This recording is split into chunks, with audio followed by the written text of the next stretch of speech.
Giorgio Secco, Christian Rigano dall'altra parte, Gareth Brown, Luca Scarpa, The Amazing Band, fantastici.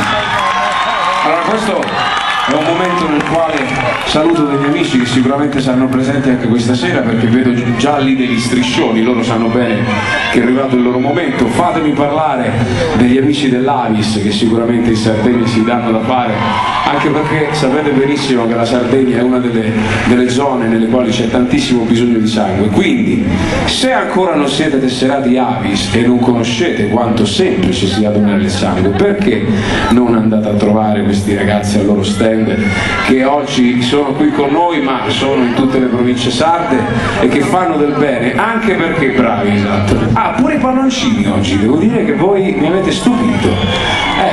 Normalmente c'erano le bandiere, oggi no, veramente, donare il sangue è una cosa molto semplice e che può veramente cambiare in maniera significativa la vita di molte persone. Quindi se siete nelle condizioni di salute per poterlo fare, donate una goccia di sangue, parlate con gli amici dell'Avis e supportateli.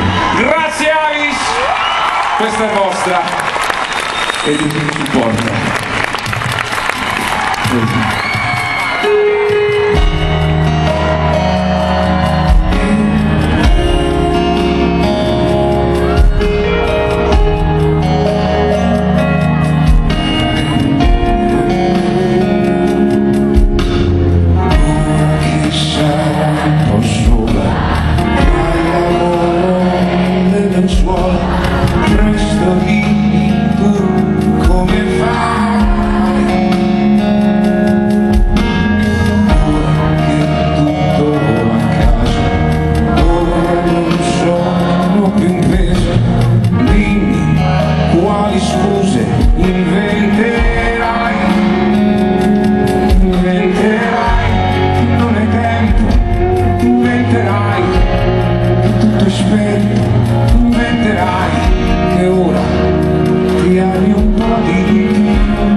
Della pioggia che cadeva solo una candela bellissima, il ricordo del ricordo che si suggeriva, che comunque tardi o prima ti dirò che ero contentissimo, ma non te l'ho mai detto che chiedevo Dio.